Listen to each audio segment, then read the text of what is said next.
Mr. Clerk, how about ring the bell, let everyone know we're getting ready to come back to session.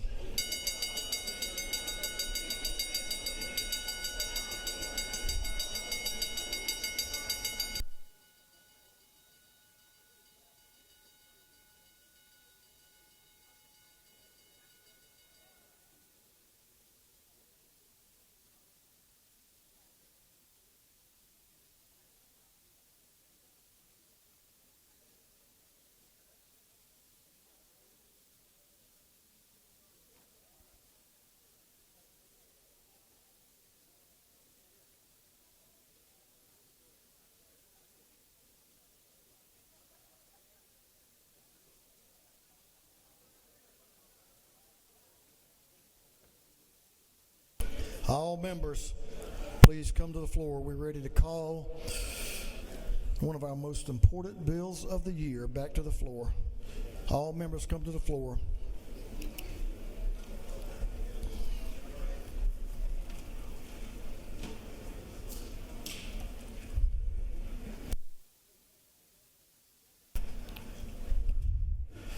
Chairman Hatchett is recognized for a motion. Chairman Hatchett.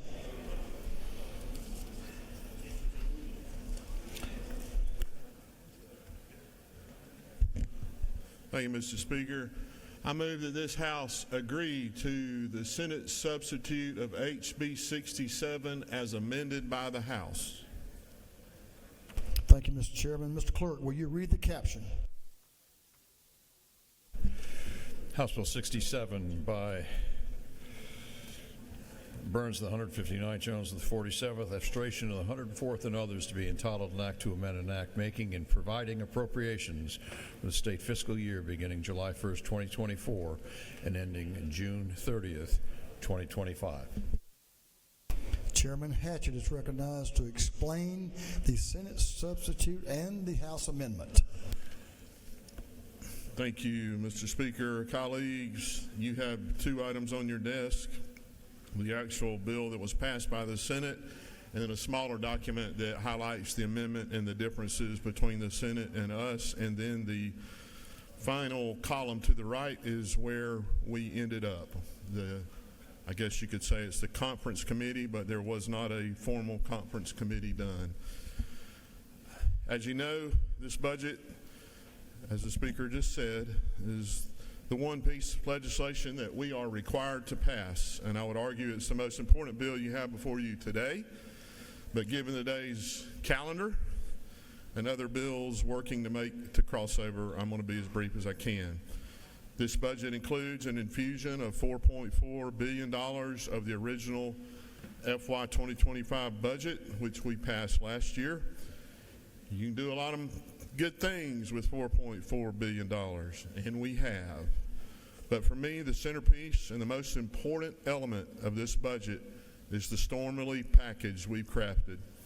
Together with the Senate, the House is delivering a total hurricane relief package in this budget of $862 million.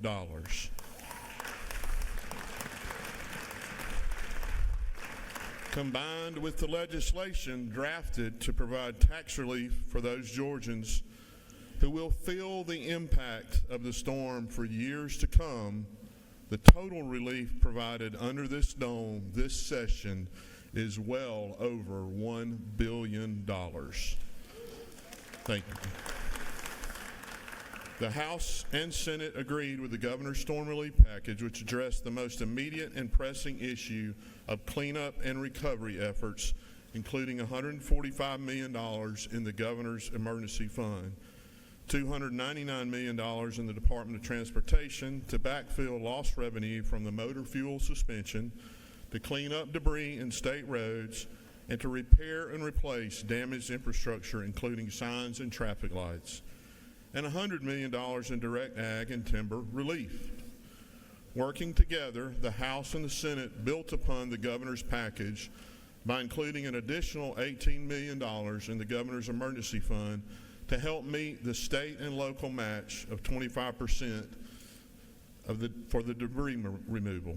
The House and Senate felt strongly about adding $185 million in additional relief for the farmers and timber producers for a total and unprecedented appropriation of $285 million.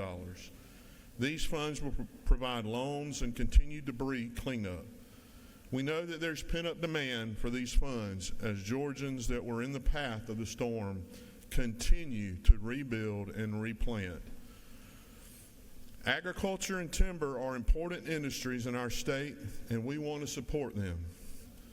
But the reach of Helene went far greater than any of us could have ever imagined, and people are still hurting. The House and Senate agreed to provide a $25 million to the One Georgia Authority to engage nonprofits to help rebuild the lives and communities of storm victims. The House version of the amended budget recognized the unanticipated role that our community hospitals played in the storm response, going far beyond meeting the immediate medical needs of their communities by utilizing their own limited resources to provide food, water, shelter, and care to many who had lost everything. The Senate agreed, and this budget before you includes $22 million for 27 hospitals and 8 FQHCs in the major disaster declaration area to assist in their financial stabilization and recovery efforts.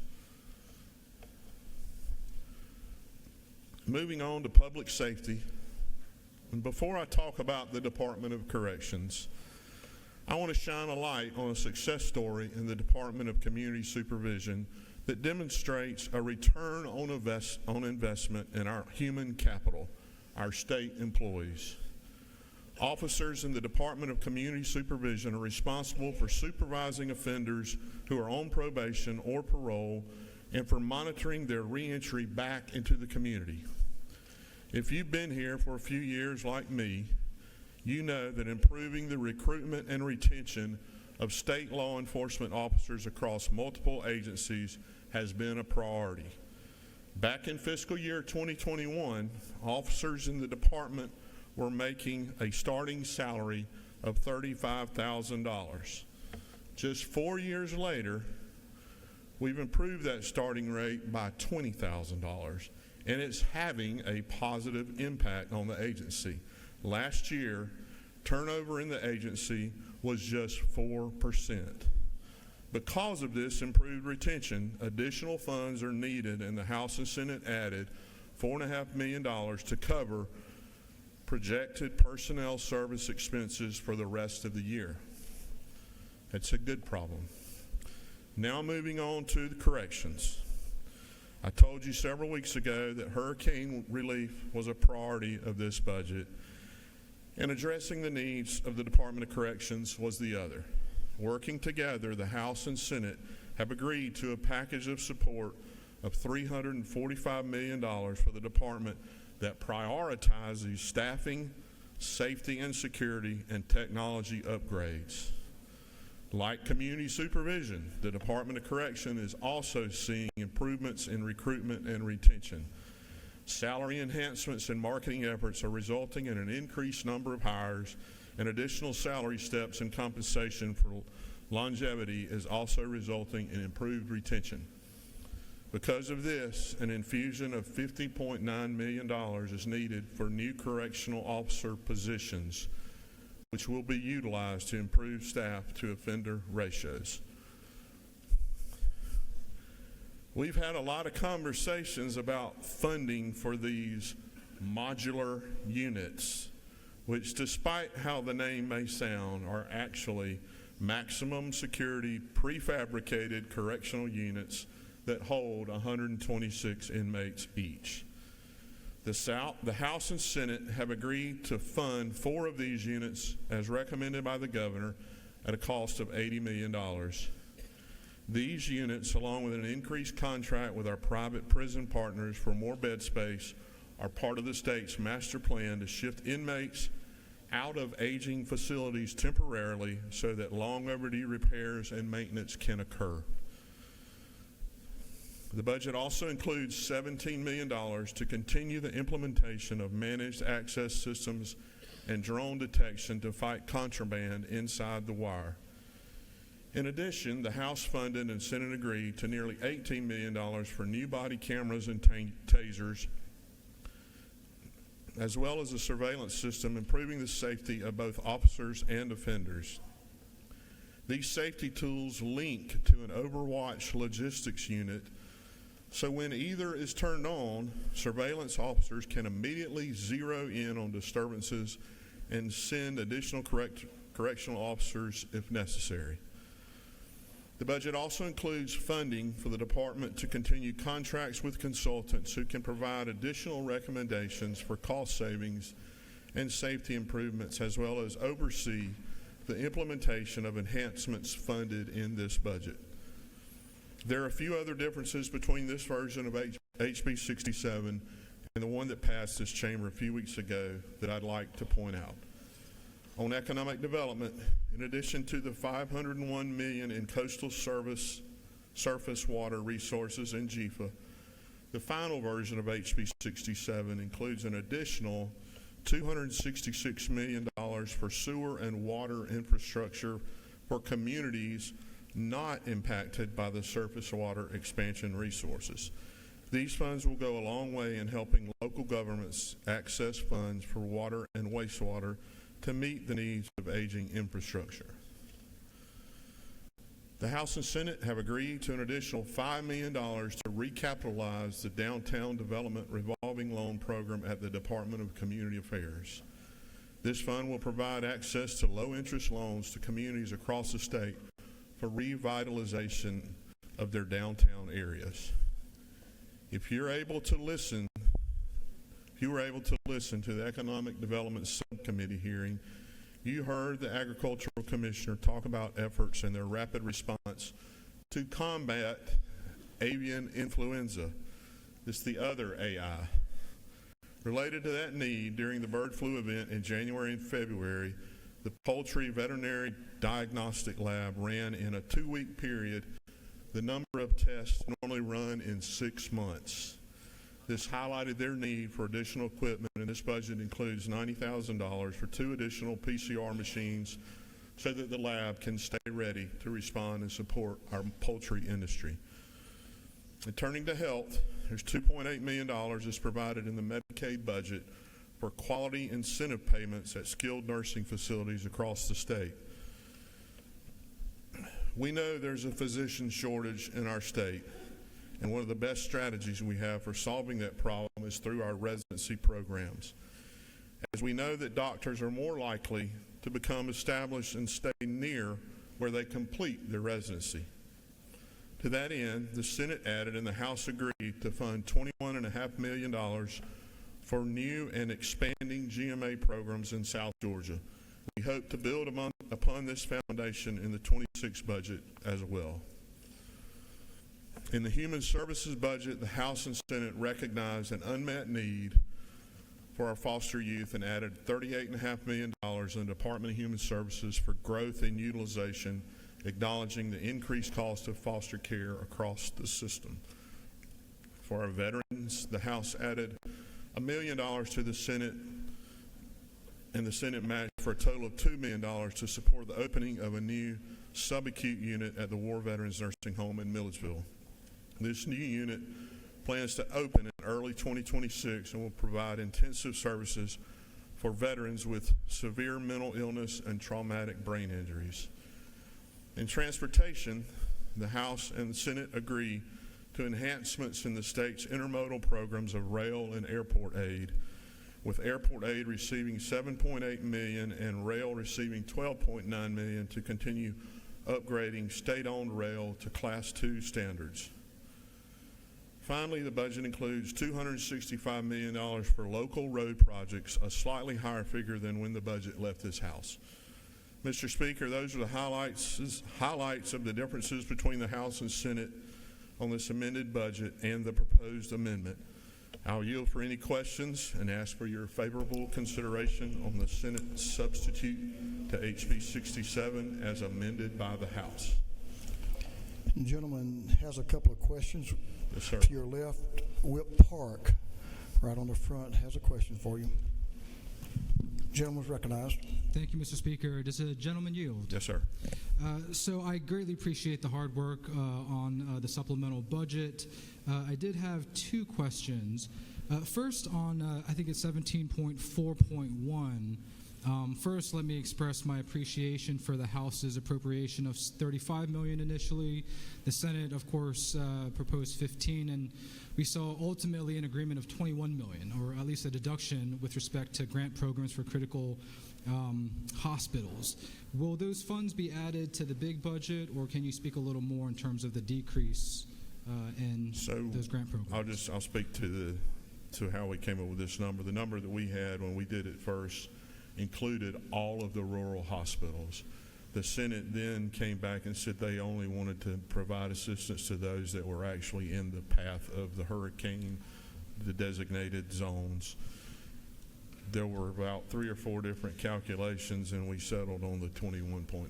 So I didn't disagree that that's probably was the major intent, and the structure of the help for the hospitals evolved over even after we did our $35 million, and it became more of a grant program, so we could do what they asked. Thank you for the clarification. With respect to the Department of Corrections, likewise, we saw some reductions in Section 19 for pharmacy services, for repairs, maintenance personnel, contraband detection, with an increase in correction personnel. Could you, again, provide a little additional information and clarification as to the reasoning and whether or not we may see some of these appropriations in the big budget? So as the whole budget proceeds through the process, we're always getting, as I call it, later data. And the reductions are from later data that we receive from the governor's office. The increase in the staffing of corrections is their number. They are having more success at hiring, and they do need more money strictly to fund positions that they are getting and have now through the end of the year. And that number will continue to increase in 26 also. Again, Mr. Chairman, thank you for your hard work. I look forward to supporting this supplemental budget. Thank you. Mr. Whip. Gentleman yield for another question. Yes, sir. Chairman Werkeiser, to your left, is recognized for a question. Thank you, Mr. Speaker. Does the gentleman yield? Yes, sir. Is it not true that this provides critical financial relief to those families who are recognized by the federal government as disaster relief areas, and that they can deduct qualified losses? Yes, sir. And that I think I've maybe spoken too much about the need in that part of our state from this well this year, but you are absolutely correct. Gentleman yield for a couple more. Yes, sir. Representative Park Cannon, right out in front of you to your left, has a question. Thank you, Mr. Speaker. Mr. Chair, do you yield? Yes. Thank you for your work on this budget. I have a question about the 27.8.2. It's the startup funds for school safety threat assessment. Can you tell us more about that program? We're ending up on $1.5 million for that. I think you will see, perhaps today, a lot more about that program is coming out of the Education Committee today.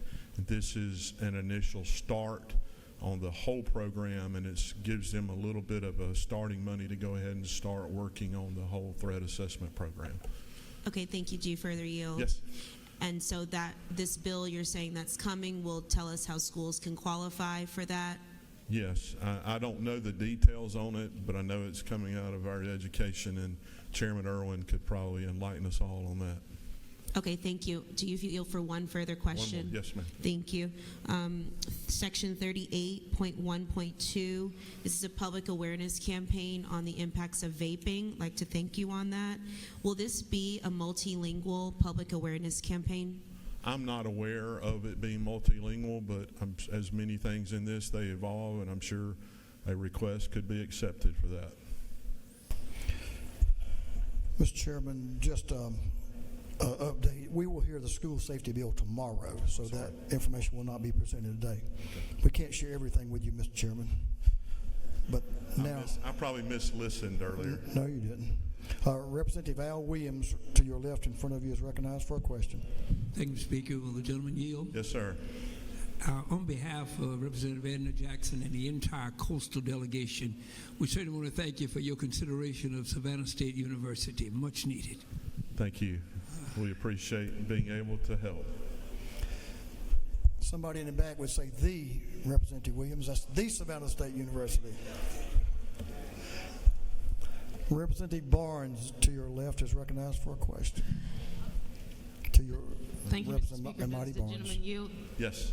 Thank you. I want to say thank you for the additional nutrition services funds that you added on 22.2. How have we identified those 10 sites, and how do the sites apply for the grant, being that we only have? What was the last part of your question? How does what? How do those sites apply for the grant I'm to sure get they those just, summer meals? They apply through on Department of Education and DECAL, and get it. But they have all the requirements and the guidelines on that. Does the I gentleman yield personally further? don't know all of them. So, yes. I would like to say thank you for these funds for these summer meals, as we did not have funds for summer meals last year. Thank you so much. Thank Mr. Chairman, you have one more question to your right to clarify a situation. Representative Edna Jackson from the great city of Savannah is recognized for a question. Mr. Chairman, do you yield? Yes, to Thank the you. lady from Savannah. Thank you so much. And from the Savannah State University. I just wanted to say Representative Val Williams has said what, but I wanted to say thank you for really recognizing that the oldest history, all of the history of the university. Thank you for helping us to do those things, because we needed this money. $6.7 million is really going to help us to do some of the things that we need to do right away. Thank you, Representative. We met with the present president of Savannah State University last week, and I think the Savannah State University is headed in the right direction. So thank you. Thank you so much. Mr. Speaker, with that, I will yield. You have a question from the Chairman of Transportation. He wants to congratulate you if you would take that one. probably wants to Y'all could have talked about this since y'all sit close together, but Representative Jaspers is recognized for a question if you'll accept it. Thank you, Mr. Speaker. Does the gentleman yield? I don't know. Well, Yes, sir, I'll yield. if you don't, but I've been whispered in your ear, it looks like. If you look on pages 26 and 27, this is just amazing commitment to all the different transportation projects across our state, whether it be air, rail, and road, and freight infrastructure. $500 million is absolutely wonderful. Thank you. Thank you. It's been a pleasure working with the governor and the Senate to make sure we keep that going. Mr. Chairman, you have another further question. If you accept a comment from behind you, I'd like to make one, if the gentleman will let me do that. Mr. Chairman, I want to thank you personally and for Senator Tillery and y'all's hard work and the governor. That is, this budget is a fiscally responsible, conservative budget that makes investments all over this state. But I can assure you that the folks that were impacted and are currently being impacted by the results of Hurricane Helene, this budget will make a difference. Mr. Chairman, thank you for your big heart, your compassion, and your hard work. Thank you, Mr. Chairman. Thank you.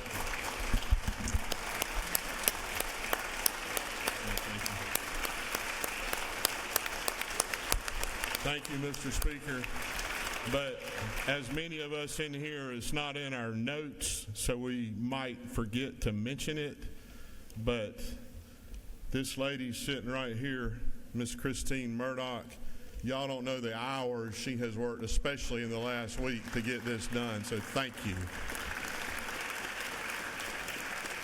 And all her staff.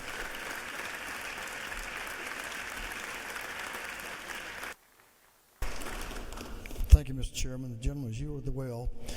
Is there any objection to the adoption of the House amendment? Hears none. Chair hears none, and the House amendment is adopted. On the gentleman's motion that the House agree to the Senate substitute to House Bill 67 as amended by the House. All those in favor will vote yes. Those opposed will vote no. And Mr. Clerk, will you unlock the machines?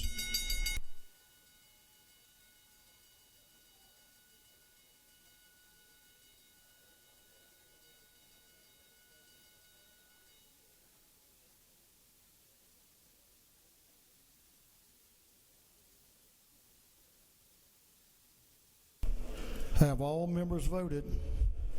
All members voted. If so, Mr. Clerk, will you lock the machines? On the gentleman's motion, the yeas are 170, the nays are 3, and the House has agreed to the Senate substitute to House Bill 67 as amended by the Senate. For what purpose does Representative Hatchett rise? To make a motion. State your motion. I move that this House immediately transmit the Senate substitute to HB 67 as amended by this House immediately to the Senate. Representative Hatchett moves that HB 67 be immediately transmitted to the Senate. Is there objection? Hearing none, it is so ordered.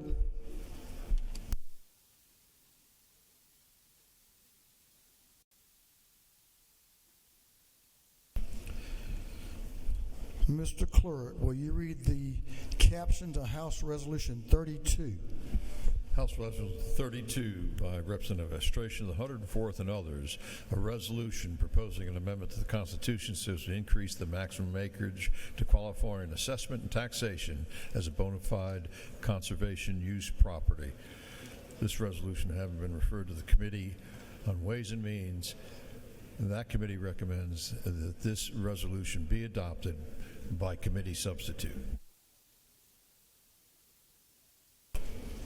Leader Estration is recognized to present the resolution. Thank you, Mr. Speaker. Ladies and gentlemen of the House, I bring before you here today H.R. 32. This resolution is a constitutional amendment consistent with legislation this body previously passed this session, which would increase the cap on CUVA acreage to 4,000 acres, from 2,000 acres to 4,000 acres. That's all that this would do. Would ask for your favorable consideration. This is a critical measure for protection of family farmland in our state and for protection of conservation land within our state. Currently, we have a situation where if acreage exceeds the cap, we're in a position where either that land has to be in multiple family members' names or there's some other potential that would be reutilized for a different purpose. By passing H.R. 32, you voting in favor for it, it's a strong message of support for family farmland in Georgia, preservation of land for purposes of farming and for conservation. I'd ask for your favorable consideration, and Mr. Speaker, I'm happy to answer any questions. Gentleman has no questions. I yield the well. Gentlemen, yield the well. We'll recognize we have someone to speak in favor. One of the members, a lady from Junction City, Representative Buckner, is recognized to speak to the bill. Representative Debbie Buckner.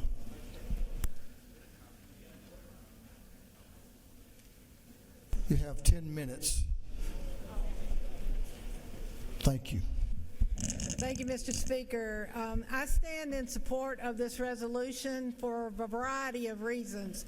I know a lot of people that live in town that have a quarter-acre lot think 4,000 acres is a lot of land, and it is. But what happens in a lot of parts of our state is that there was farmland that was divided among large families. Many times it was a family that would have maybe 10, 15, 20 children. And as grandma and granddaddy passed away and it was divvied out, and then maybe some of those people never married or had children, and the numbers got smaller and smaller over time, what we found is what is seen happening across the state is that land that people acquired, bought from hard work, laboring on the land for many, many years, is falling to fewer people instead of many people. And when that happens and you try to get a CUVA, you find yourself 250 acres over the 2,000. When it was decided that they would up the amount from 2,000 to 4,000. Quite honestly, it was just an arbitrary number to increase it.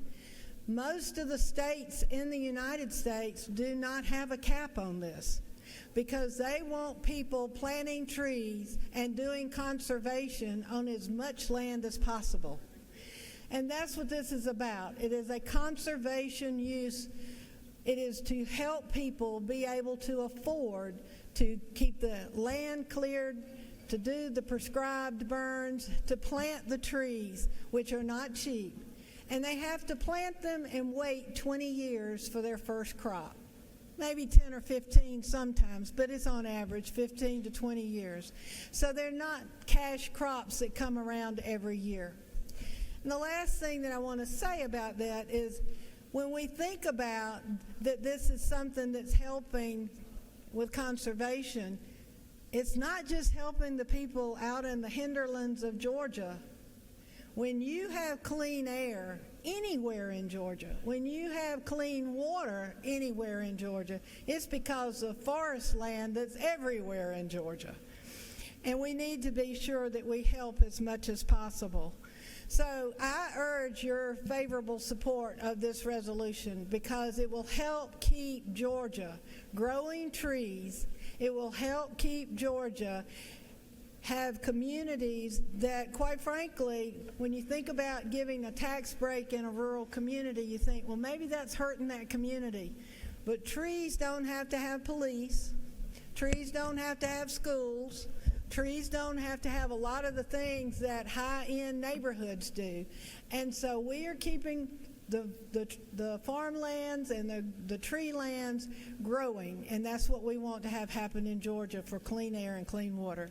And with that, Mr. Speaker, I urge everyone to vote in favor of this, and I yield the well. Lady yielded the well, and she knows of what she speaks. Is there any objection to the previous question being ordered? Hearing none, the previous question is ordered. Is there any objection to adopting the committee substitute? Hearing none, the committee substitute is adopted. Is there any objection to agreeing to the report of the committee, which was favorable to the adoption of the resolution? Hearing none, the report of the committee is agreed to. Shall this resolution now be adopted? All in favor of the adoption of the resolution will vote yes. All those opposed will vote no. And Mr. Clerk, will you unlock the machine?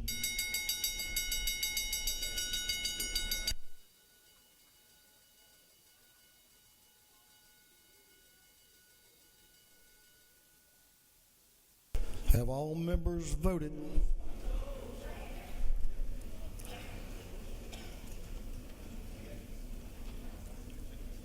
All members voted? If so, Mr. Clerk, will you lock the machine? On the adoption of House Resolution 32, the yeas are 168, the nays are 5. The resolution, having received the requisite constitutional majority, is therefore adopted. Mr. Clerk, will you read the caption to House Bill 473, 473?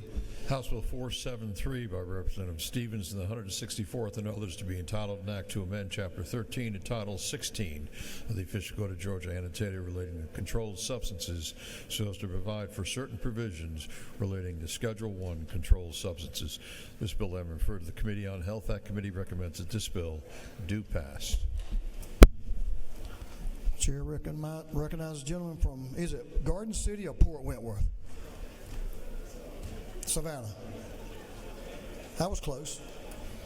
Represents the gentleman from Savannah, Chairman Ron Stevens. Thank you, Mr. Speaker. This you may recognize as our annual drug update that our department sends to us. It has to do with the Board of Pharmacy and also the drugs and narcotics.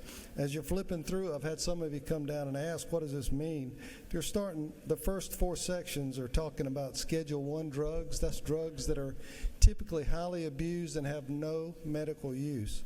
The first one there is an opiate, very similar to in the same class as heroin. The second one is a mushroom. The third one is a stimulant, ethylphenidate. Some of you might recognize that as methylphenidate, which of course is given for kids under the brand name of Ritalin. And again, the next one, of course, it used to be an odorant put in a natural gas to give some sort of odor so that you could tell if there was a leak. That's not used anymore. All the rest of these in Section 5 are dangerous drugs. You won't find these in your 7-Eleven store. But they do everything from cardiac myopathies, cancer, blood pressure, all the way down the list. And I'll be glad to tell you which one of them does if you're interested. But if not, I hope you'll go along and vote for the annual drug update bill, and I'll take any questions if there are any. To your right, if you'll yield, Representative Sanchez is recognized for a question. Certainly. Does the gentleman yield? Sure. Thank you for this bill. Just a quick question. I saw that one of the things that are being added to the dangerous drug list, which means it includes a prescription, is the monkeypox vaccine. Can you just explain that? I'm sorry, say that again? The monkeypox vaccine, I believe. It's on line 79, if I'm not mistaken. That falls into all the vaccines in a class of categories. And, of course, you'll also 74. see below that, you're probably going to be the next one to ask that, the allergy. There's a list of those that are in allergy extracts as well for peanut allergies. Got it. Those you won't find in 7-Eleven either. Thank you. I appreciate Thank you, it. sir. Gentleman, yield for another question. Representative McQueen to your left. Yes, ma'am. Hi, does the gentleman yield? Yes. So speaking about those allergens, specifically the peanut allergen powder, Yes. as someone who suffers from a severe peanut allergy, and I know that I have students who do as well, would that make it harder for us to get the treatments and the prescriptions that we need? Not at all. That's already in your physician's office, which, by the way, can dispense. So he already has this in his office. Your allergist, whenever you go to visit those, this is standard in their office. Thank you. Gentleman has no further questions. Thank you, Mr. Speaker. I'll yield the way. The gentleman has yielded the well. Thank you for the presentation. Is there any objection to the previous question being ordered? Chair hears none. The previous question is ordered. Is there any objection to agreeing to the report of the committee, which was favorable to the passage of the bill? Hearing none, the report of the committee is agreed to. Shall this bill now pass? All in favor of the passage of the bill will vote yes. All those opposed will vote no. And Mr. Clerk, will you unlock the machine?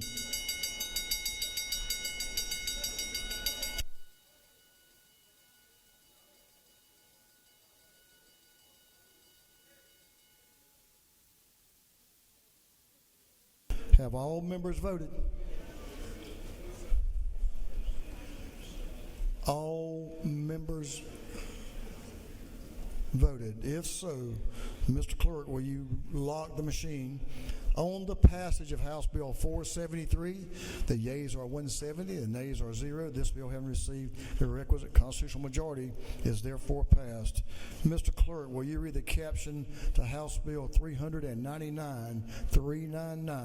House Bill 399 by Representative Oliver, the 84th, and others to be titled an act to amend Article 1 of Chapter 7 of Title 44 of the Official Code of Georgia Annotated relating to landlord and tenants in general, so as to require certain residential landlords to have in-state staff to manage tenants' communications related to such properties.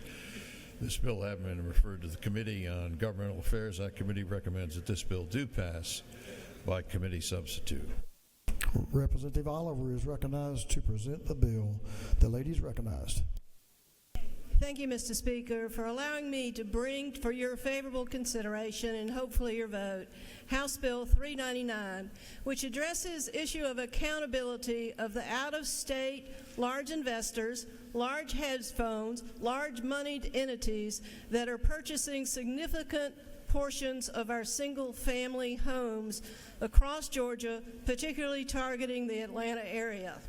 Specifically, House Bill 399 says that any landlord who's not a resident of Georgia who owns 25 or more single-family homes shall employ a local broker real estate agent and have at least one person in Georgia who can be identified as receiving complaints for the tenants of the significant numbers of single-family homes that are acquired for rental use. I have worked with the realty community to improve this bill, and they have emphasized to me the opportunity that the Real Estate Commission can have over the absentee landlords who are not repairing and not receiving and not implementing repairs as tenants are requesting. Last week I shared with you an AJC article about the deaths of 3 children who died in Atlanta area, and the out-of-state landlord, that was apartments, and this bill 399 only applies to single-family homes, that was unidentified, would not answer, and could not be located in terms of the deaths of these 3 children. The issue of accountability of the out-of-state investor is a growing significance in our state, and I'd like to give you some specific numbers, and I ask the gentleman who controls the board up there to show us a map. There are 2 entities, Invitation Homes and Progress Residential, that own more than 10,000 homes each. There are 7 entities that own a total of 51,000 single-family homes. Gwinnett County is the #1 county for acquisition of single-family homes by these out-of-state investors. This map is not easy to read, but the top map, the darkest areas are the house districts that have more than 50% of single-family homes owned by out-of-state investors, and the bottom map is the census tracts. These maps were prepared by geography professors at Georgia State.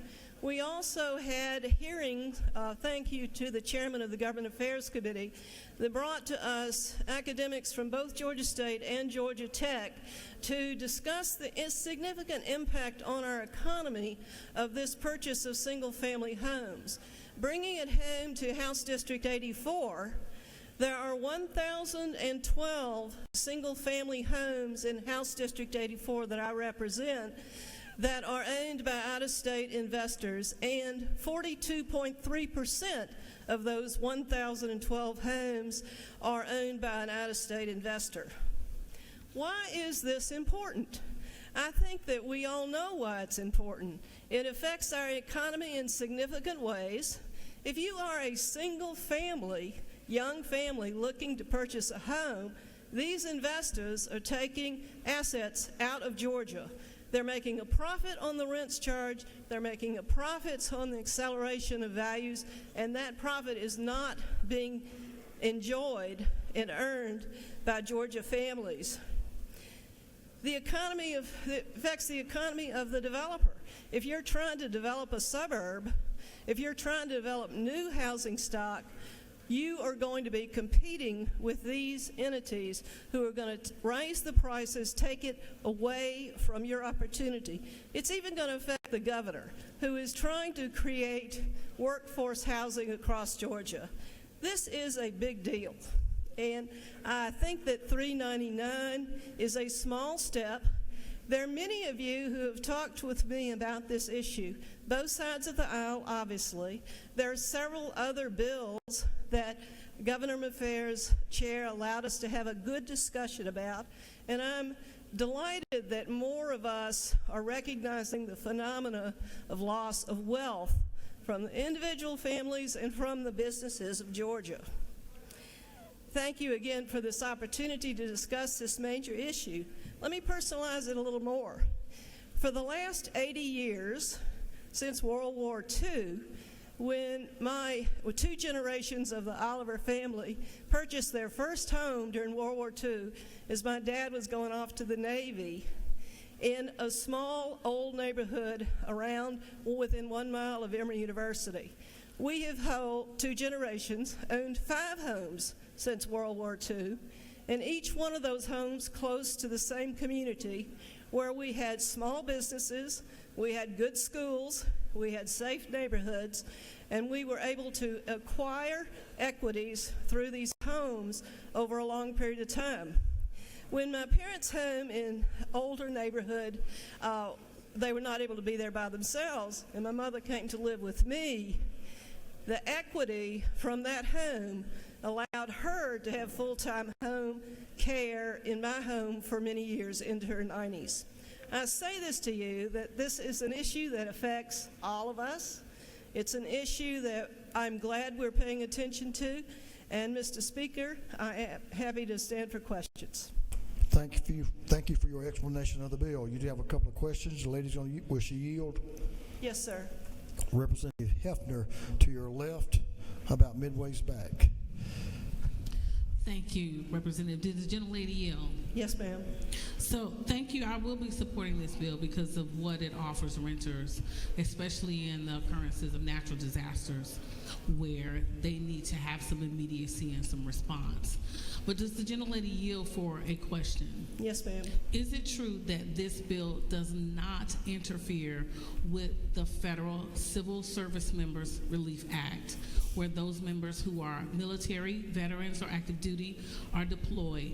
It maintains all of their rights in terms of terminating leases, procuring mortgages, and notification. Is that not true? It is true, ma'am. Thank you very much for that good question. Thank you. To your right, Representative Beth Camp is recognized for a question. Thank you, Mr. Speaker. Does the gentlelady yield? Yes, ma'am. Thank you for bringing this bill.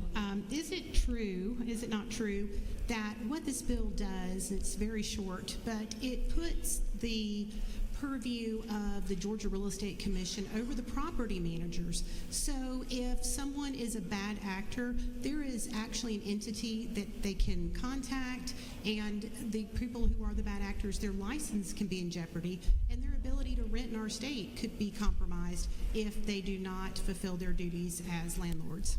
You're exactly right, and that's why this suggestion made to me by the realtors to increase the opportunity for enforcement was such a good idea. There's ongoing discussion about how this bill and these issues can be further improved. I appreciate the help that I've received from many of you, again, both parties, and I look forward to continuing this discussion. We know realtors in our community, and we know that they care about improving the values for families to enjoy the homes that they're purchasing. We have to put them a little bit more towards the center of these discussions and allow them to be protective of our constituents in these difficult issues of out-of-state ownership. Representative Phil Alaye, to your left, is recognized for a question. Thank you, Speaker. Does the gentlelady yield? Yes, sir. Is it not true that establishing a locally based representative and a clear line of communication with out-of-state landlords would only serve but to increase response times and improve living conditions for children, youth, and families? I believe that's true, and it also creates enforcement for those out-of-state landlords who are not going to comply in the way that the code requires them, housing codes require them to respond. Thank you for the question. Thank you for the bill. Mr. Speaker. You have another question to your right. Representative Hong is recognized. If you'll take her question, you're further to your right. Yes, sir. Way around. Yes, ma'am. Thank you, Mr. Speaker. Does the gentlelady yield? Yes, ma'am. The second part, where the person must be located within the state, would a registered agent be somebody that would qualify Yes, in that sir. situation? If they are the broker or the real estate agent himself, herself, would qualify for that. That's correct. Thank you. But if it's an out-of-state, you can have a real estate agent at license in Tennessee and be governed by the Real Estate Commission of Georgia, even though you reside in Tennessee. We put that provision in so we would close the loophole of having somebody in Georgia available and identified to receive complaints by tenants. Thank you. Mr. Speaker, I yield the well. The lady has yielded the well. Is there any objection to the previous question being ordered? Hearing none, the previous question is ordered. Is there any objection to adopting the committee's substitute? Hearing none, the committee's substitute is adopted. Is there any objection to agreeing to the report of the committee, which was favorable to the passage of the bill? Hearing none, the report of the committee is agreed to. Shall this bill now pass? All in favor of the passage of the bill will vote yes. All those opposed will vote no, and the clerk will unlock the machine.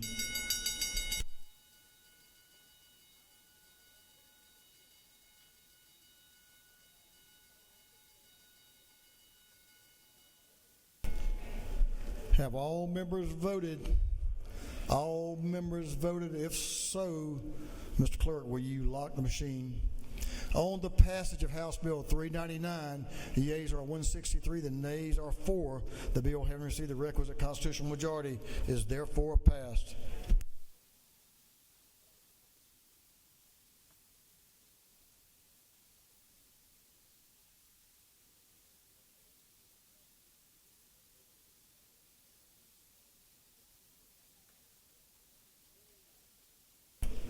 Mr. Clerk, will you read the caption of House Bill 612?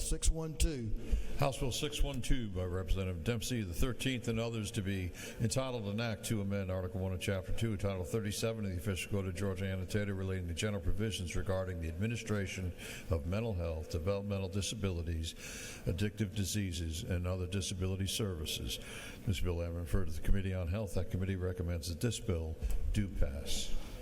The lady from Rome, Georgia, is recognized to present the bill. Representative Chairlady Katie Dempsey. Thank you, Mr. Speaker. Good afternoon. Many of you were here in 2022 when we passed the Mental Health Parity Act, HB 1013. We still struggle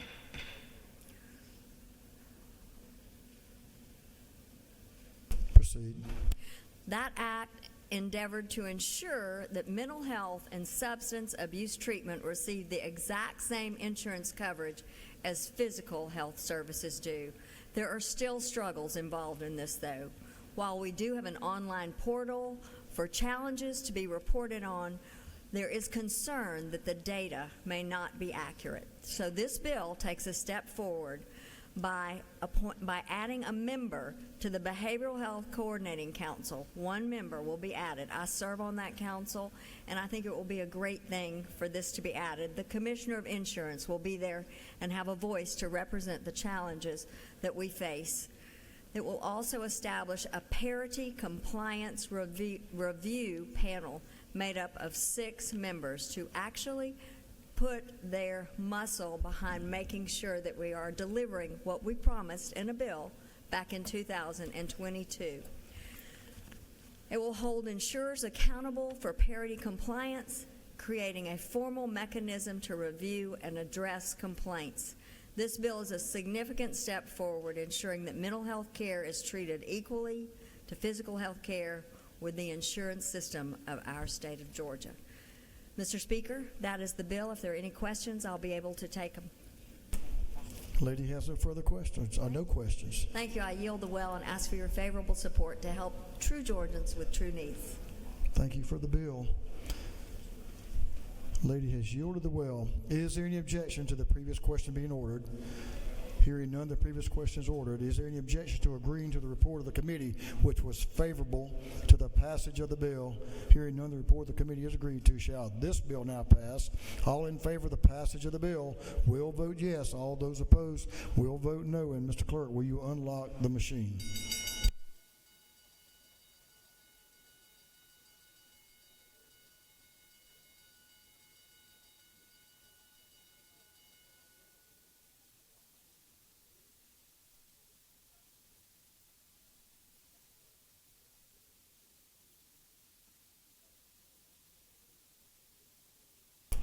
Have all members voted?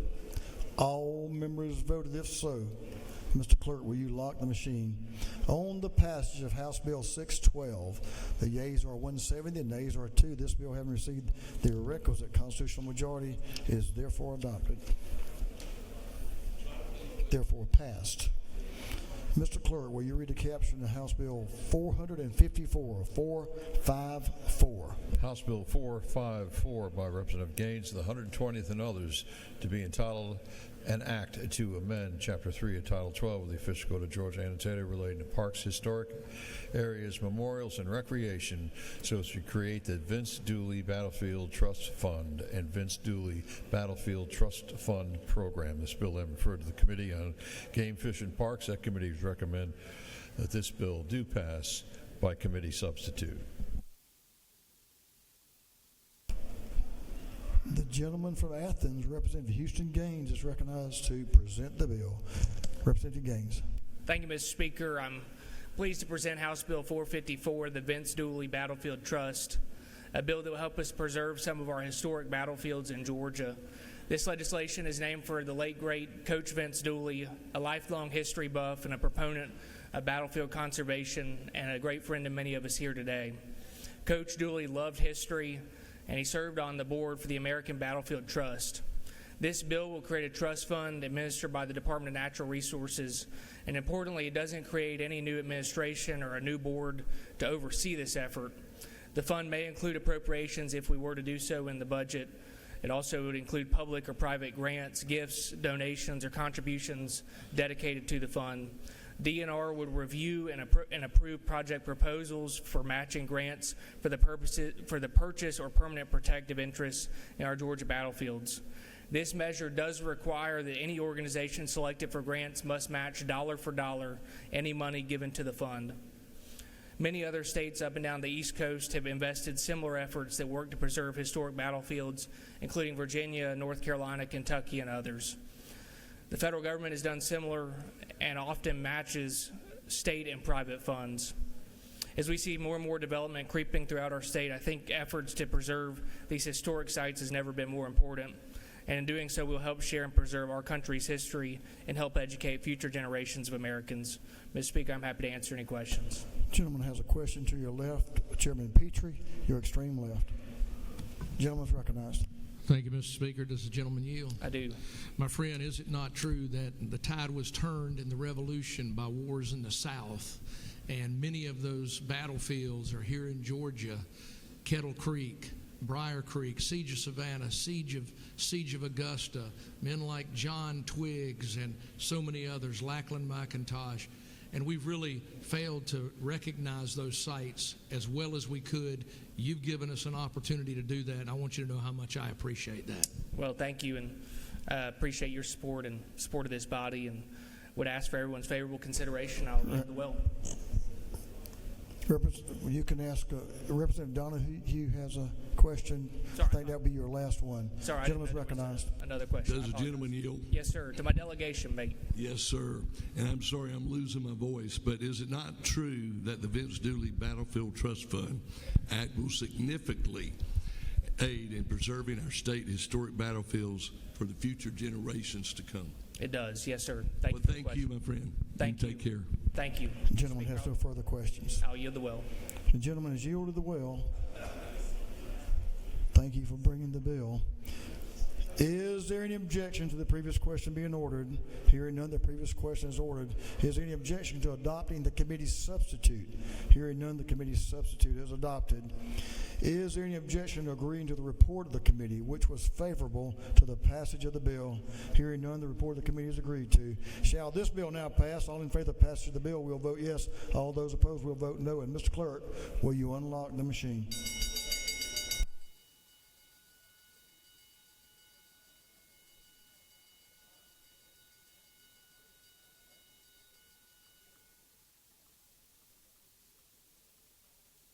Have all members voted?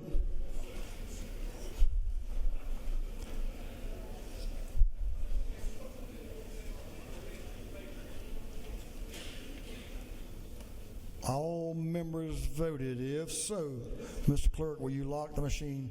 On the passage of the bill, the yeas are of House Bill 454. The yeas are 157, the nays are 14. This bill, having received the requisite constitutional majority, is therefore passed. Mr. Clerk, will you read the caption to House Bill 9191? House Bill 91 by Representative Cooper, the 45th, and others, to be entitled an act to amend Article 3, Chapter 50 of Title 43 of the Official Code of Georgia Annotated relating to licensing so as to provide for licensure for graduates of foreign colleges or schools of veterinary medicine who are board certified in a specialty. This bill I referred to the Committee on Agriculture and Consumer Affairs. That committee recommends that this bill do pass by committee substitute. Representative Sharon Cooper is recognized to present the bill. Chair Lady Cooper.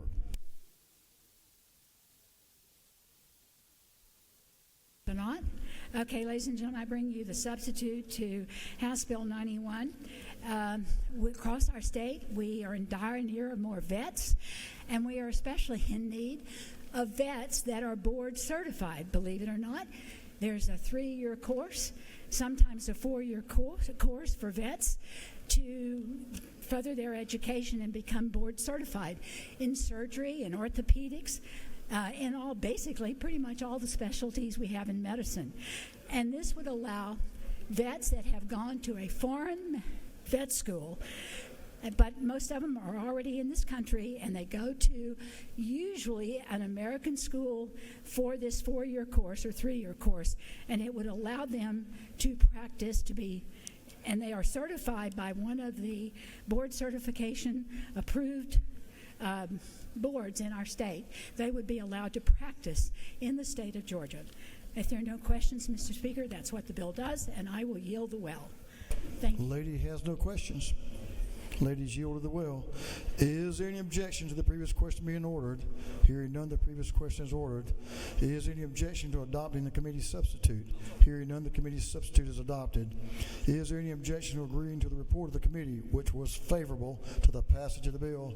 Hearing none, the report of the committee is agreed to. Shall this bill now pass? All in favor of the passage of the bill will vote yes. All those opposed will vote no. And Mr. Clerk, will you unlock the machine?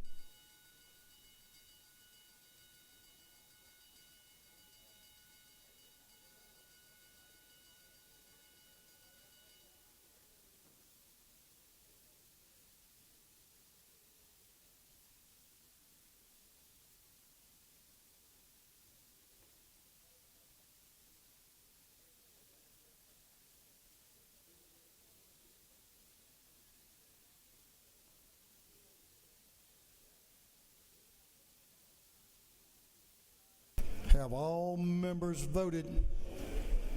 All members voted. If so, Mr. Clerk, will you lock the machine? On the passage of House Bill 91, the yeas are 169, the nays are 0. The bill having received the requisite constitutional majority is therefore passed. Mr. Clerk, will you read the caption to House Bill 398? House Bill 398 by Representative Hagan and the 156 and others to be entitled an act to amend Chapter 2, Title 26 of the Official Code of Georgia annotated relating to standards, labeling, and adulteration of food so as to authorize the production and sale of cottage food items with certain exemptions, requirements, and disclosures. This bill having referred to the Committee on Agriculture, Consumer Affairs. That committee recommends that this bill do pass.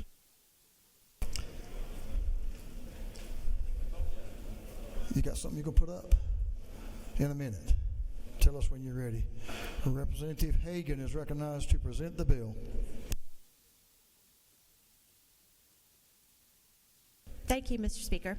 If you will remember, if you were here last year, we passed this bill overwhelmingly out of this body, and I'm bringing it back to you now for your consideration again.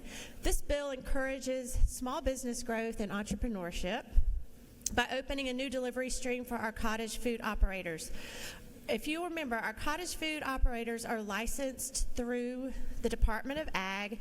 They produce non-potentially hazardous food goods, which means they don't require temperature control because they are not known to they're not capable of supporting the rapid growth of botulism and some other toxins. So these are safe foods, non-potentially hazardous. It's a booming industry for a lot of people.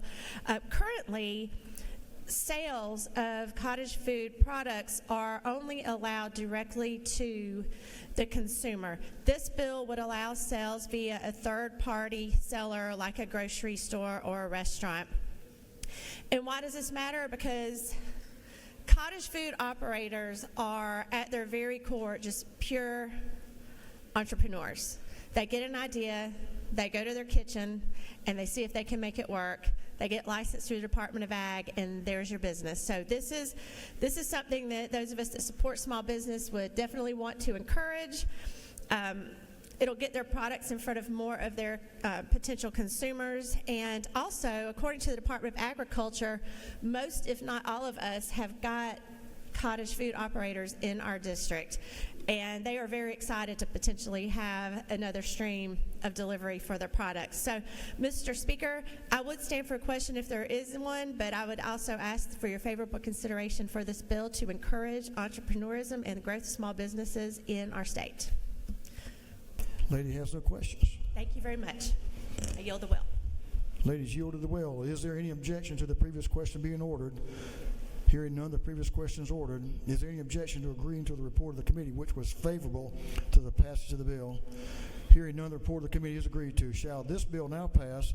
All in favor of the passage of the bill will vote yes. All those opposed will vote no. And Mr. Clerk, will you unlock the machine?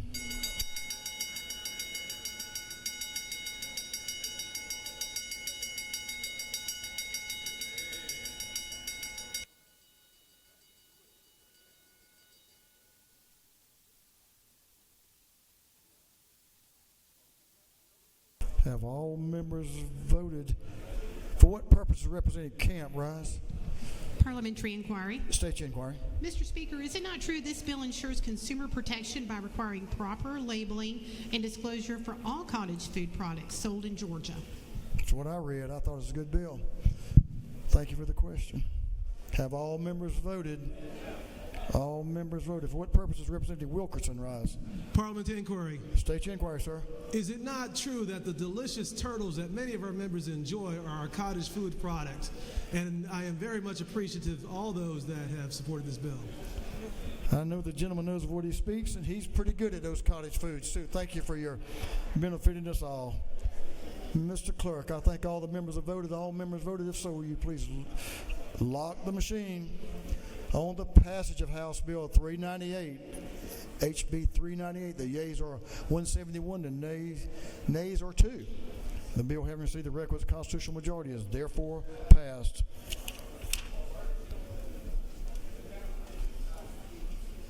Mr. Clerk, will you read the caption to House Bill 255?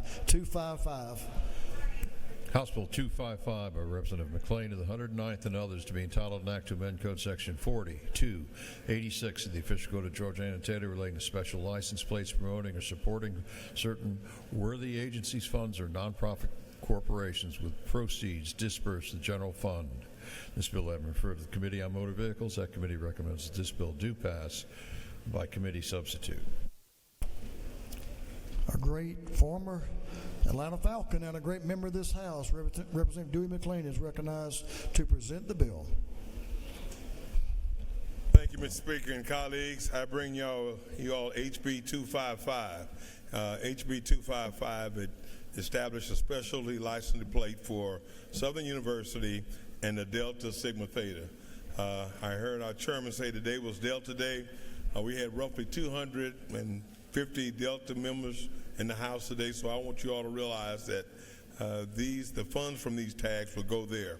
I want you all to know that 1/30 of the members in this House, I know you all are trying to get those numbers together, but 1/30 of the members, 1/30 of the members in this House are Deltas.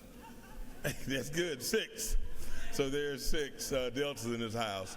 I want you all to realize Representative Jackson is a Delta. Representative Davis is is a Delta. Representative, I guess the red is what we have in the House today is almost Delta. Everybody that's not wearing red is, some of us are wearing red. They're not really Deltas, but we have Representative. You all have to bring it down some. I have Representative Berno, Representative McQueen, and Representative Cummings. So those are the 6 that are Deltas in the House.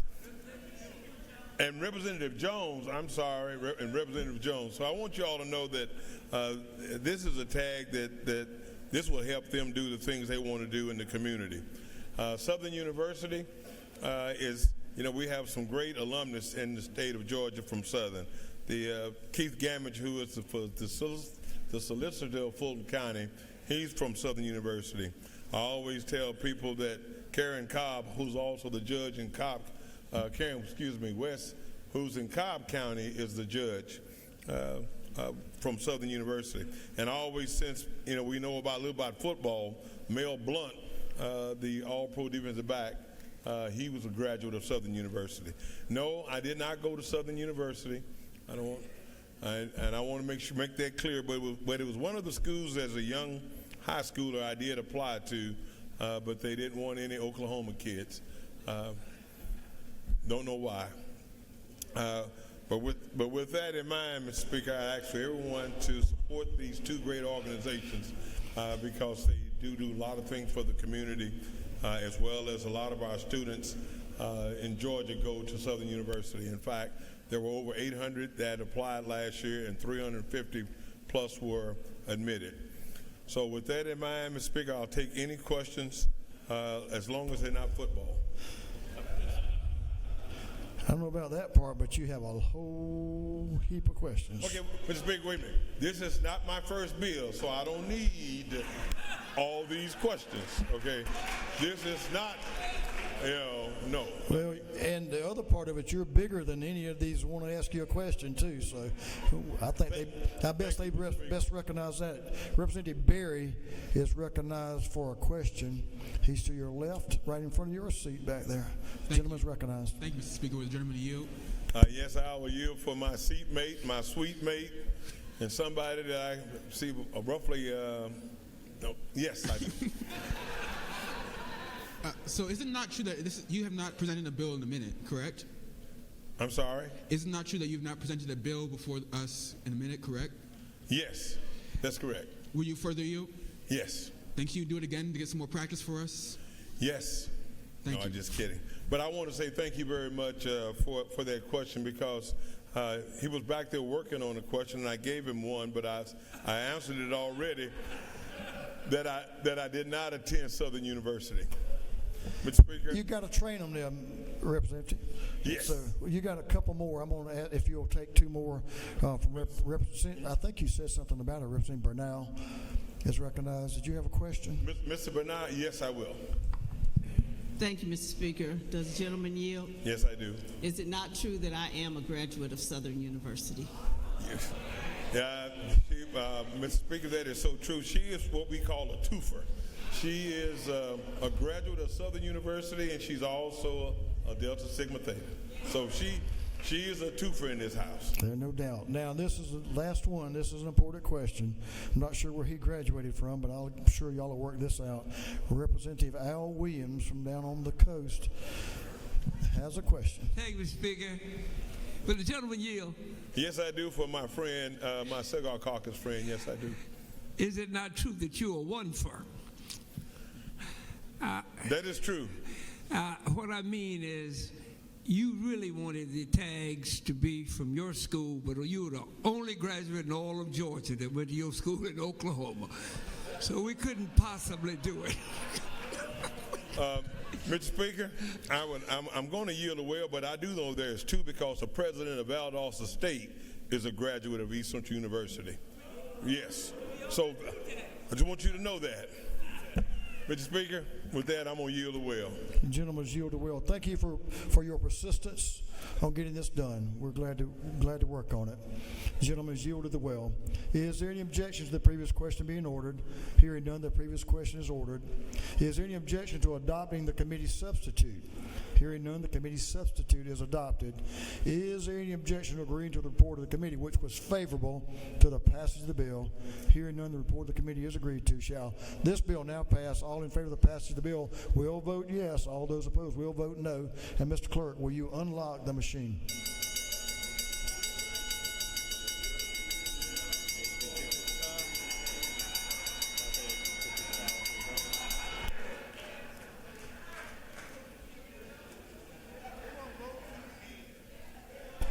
It's not his first bill, remember. Have all members voted? All members voted.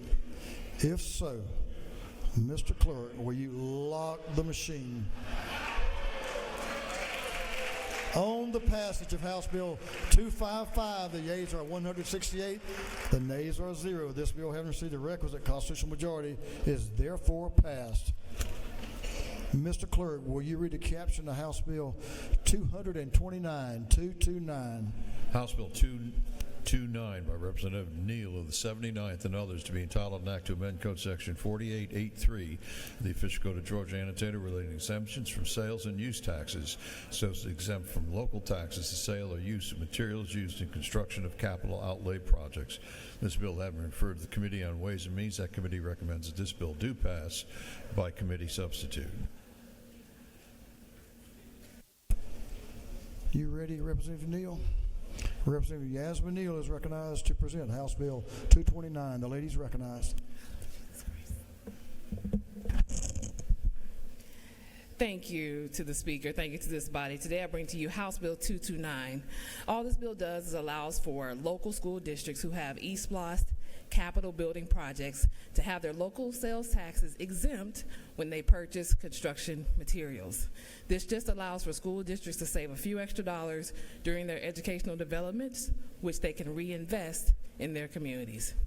And with that, Mr. Speaker, I ask for your favorable consideration. Lady has no questions. Thank you. She's yielded the well. Is there any objection to the previous question being ordered? Hearing none, the previous question is ordered. Is there any objection to adopting the committee substitute? Hearing none, the committee substitute is adopted. Is there any objection to agreeing to the report of the committee which was favorable to the passage of the bill? Hearing none, the report of the committee is agreed to. Shall this bill now pass? All in favor of the passage of the bill will vote yes. All those opposed will vote no. And Mr. Clerk, will you unlock the machine?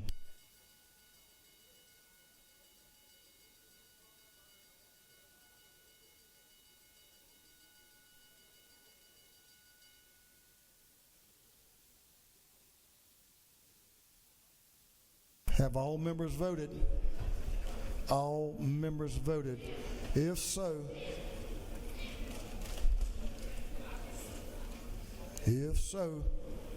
clerk will lock the machine. On the passage of House Bill 229, the yeas are 169, the nays are 2. This bill, having received the requisite constitutional majority, is therefore passed. Mr. Clerk, will you read the caption of House Resolution 69? House Resolution 69. House Resolution 69 by Representative Barnes and the 86th and others, a resolution recognizing every third Thursday in April is Biomedical Research Day. This resolution having been referred to the Committee on Health, that committee recommends that this resolution be adopted. Representative Marty Barnes is recognized to present House Resolution 69. Representative Barnes. Thank you, Mr. Speaker. I'm here today asking for your favorable consideration for House Resolution 69. House Resolution 69 would recognize Biomedical Research Day every third Thursday in April to bring awareness for scientists and that do the research and result in medical advancements for both humans and animals. To help diagnose, prevent disease, and treat disease. So I ask for your favorable consideration to pass H.R. 69 to recognize Biomedical Research Awareness Day. Lady, yield for a question. Yes, please. Representative Park Cannon to your left is recognized for a question. Thank you, Mr. Speaker. Do you yield? Yes. Okay, what kind of diseases do biomedical professionals work with? Any disease that you can think of: cancer, Alzheimer's, sickle cell, alcoholism. Biomedical researchers work with every disease you can think of and help create treatments for animals and humans. Lady has no further questions. Thank you. I yield the well. Ladies yielded the well. Is any objection to the previous question being ordered? Hearing none, the previous question is ordered. Is any objection to agreeing to the report of the committee which was favorable to the adoption of the resolution? Hearing none, the report of the committee is agreed to. Shall this resolution now be adopted? All in favor of the adoption of the resolution will vote yes. All those opposed will vote no. And Mr. Clerk, will you unlock the machine?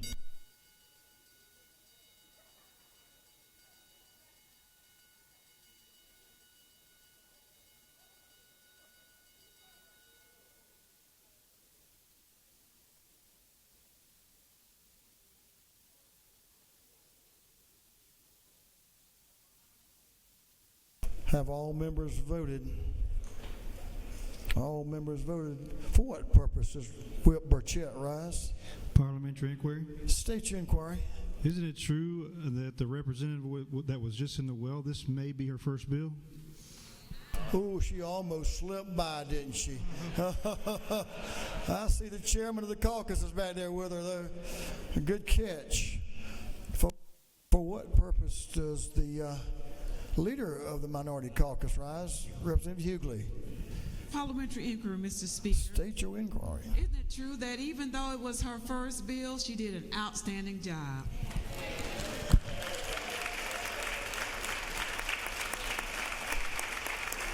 Looks like she's going to squeak by to me. So I guess she did. All members voted. Congratulations on the first bill. You did a great job. All members voted. If so, Mr. Clerk, will you lock the machine?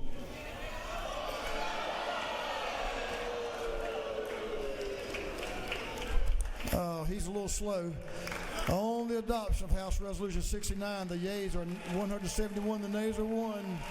This resolution, having received the requisite constitutional majority, is therefore adopted.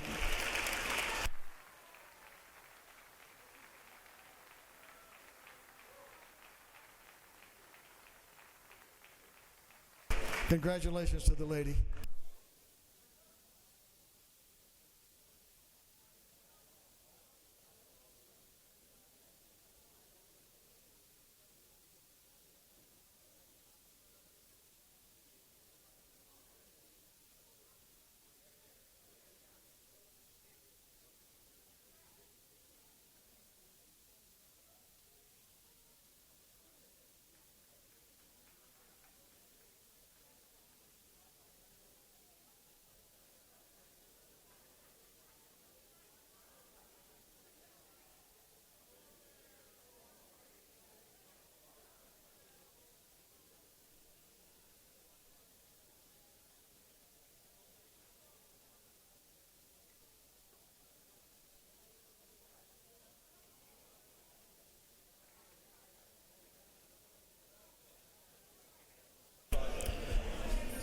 Mr. Clerk, we'll give it just a minute.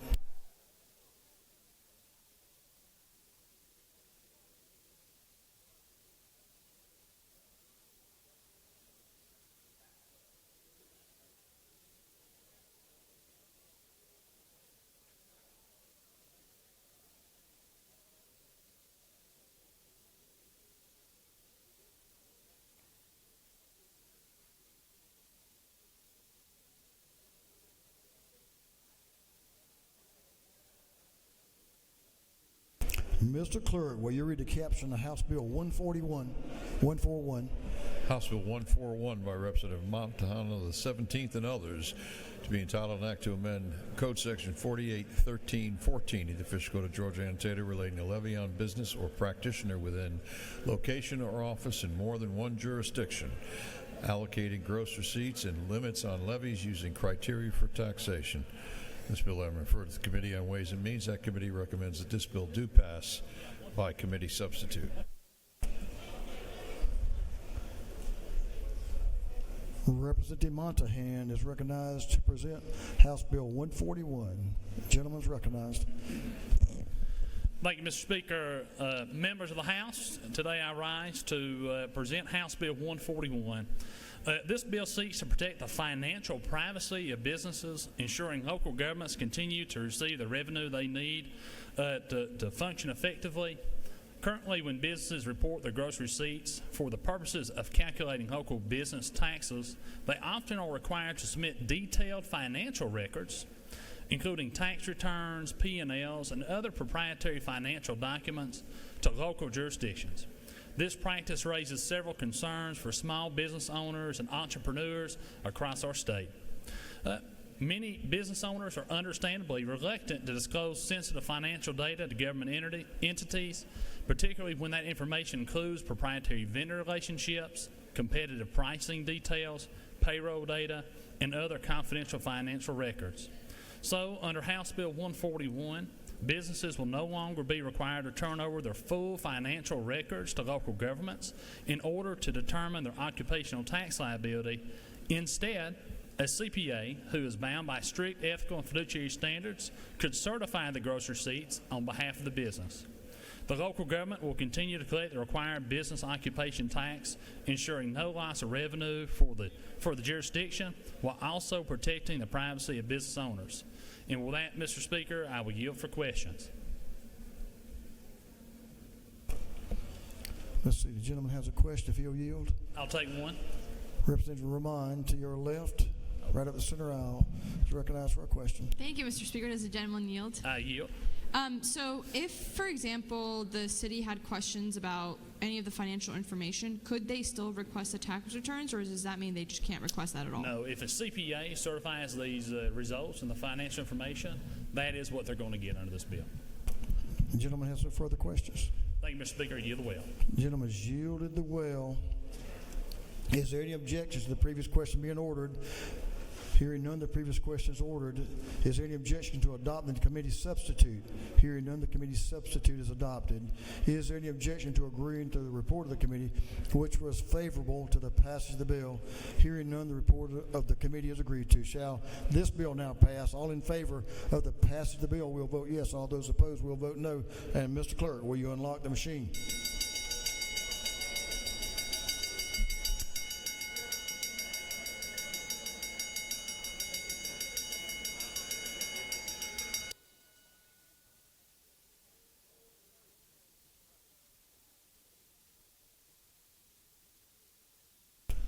Have all members voted? All members voted. If so, Mr. Clerk, will you lock the machine? On the passage of House Bill 141, the yeas are 158, the nays are 16. This bill, having received the requisite constitutional majority, is therefore passed. Mr. Clerk, will you read the caption to House Bill 165? 165. House Bill 165 by Representative Franklin of the 160th and others to be entitled an act to amend Title 48 of the Official Code of Georgia annotated relating to revenue and taxation so as to repeal and reserve an income tax credit for business enterprises for leased motor vehicles. This bill has been referred to the Committee on Ways and Means. That committee recommends that this bill do pass by committee substitute.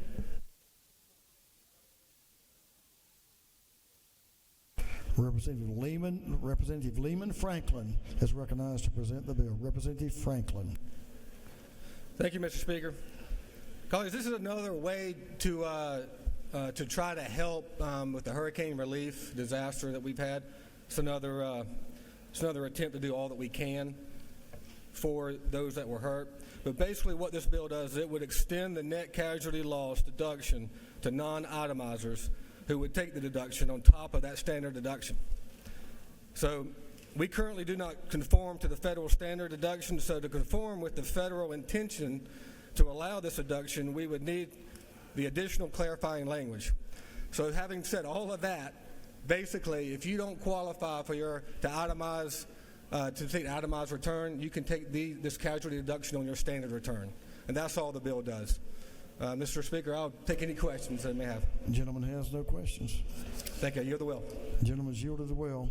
Is there any objection to the previous question being ordered? Hearing none, the previous question is ordered. Is there any objection to adopting the committee substitute? The chair hears none. The committee substitute is adopted. Is there any objection to agreeing to the report of the committee, which was favorable to the passage of the bill? Hearing none, the report of the committee is agreed to. Shall this bill now pass? All in favor of the passage of the bill will vote yes. All those opposed will vote no. And Mr. Clerk, will you unlock the machine? So they won't.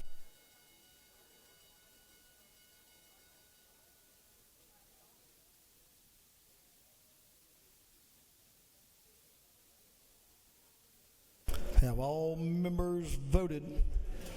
All members voted. For what purpose does Representative Cameron rise? Parliament inquiry. State your inquiry. Mr. Speaker, isn't it true that by updating our tax code with a fair standard deduction, we're strengthening the Georgia economy and putting more money back in the hands of working Georgians? I know the gentleman knows of what he speaks, whether you're in North Georgia or South Georgia. That fact holds. Have all members now voted? If so, Mr. Clerk, will you lock the machine? On the passage of House Bill 165, the yeas are 173, the nays are 0. This bill having received the requisite constitutional majority is therefore passed.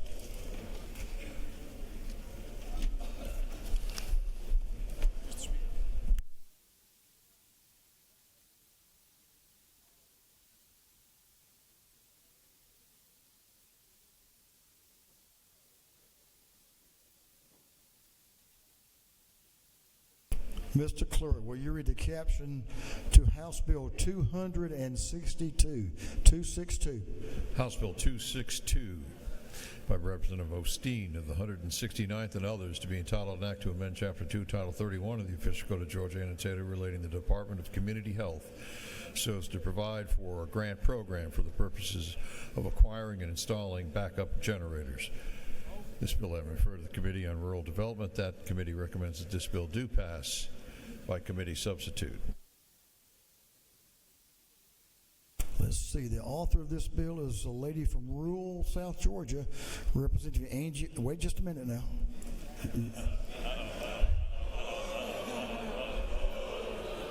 I was going to say something nice about you, but I will. Lady from rural South Georgia who knows a little bit about hospitals and health care. Would that be correct? I think she's a nurse. In some point in her life has been a nurse, still is a nurse. Once a nurse, always a nurse, right? Representative Angie Osteen is recognized to present the bill. Representative Osteen, now you're ready. No, you look like a veteran to me. I wasn't going to say anything about it being your first time in the well. It's a picture. The lady's recognized. Well, Mr. Speaker, it is not my normal MO to correct my authority figure, but this is technically not my first time in the well. Ma'am. No, you have been to the well before, haven't you? Yes, sir, I've been to the well in this very house. You've asked several questions over there without answering, without pushing your button as well, too.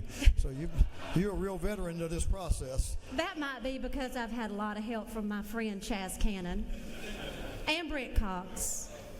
But, Mr. Speaker, can I call your attention to this picture over here? This picture was made in 1988. My senior year of high school, because I came here through youth assembly and debated bills all throughout high school, and that was the picture of the one and only time that I got my first bill passed.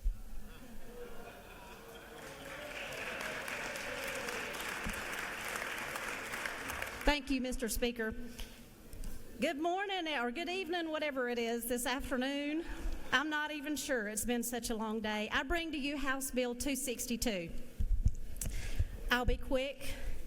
This bill would establish a grant for rural hospitals to correct an obvious problem that Hurricane Helene unveiled during its path of destruction through Georgia last September. The current required minimum generating capacity proved to be woefully insufficient during this time of widespread disaster, with some hospitals going without power and water for a week or more. The criteria for this grant are as follows. Must be a rural hospital located in a rural community within one of the 41 counties included in the governor's state of emergency after July 1st, 2024, and it must contain fewer than 100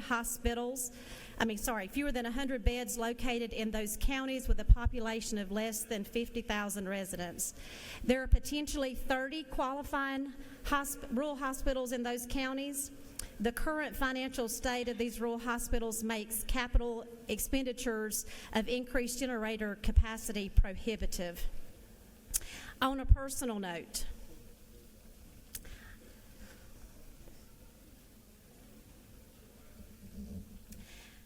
would you look at this next picture? That is a picture of my little 81-year-old daddy who almost lost his battle with a deadly bilateral pneumonia. At the point this picture was made, he was hospitalized for 49 days. He was scheduled to be discharged on September the 26th.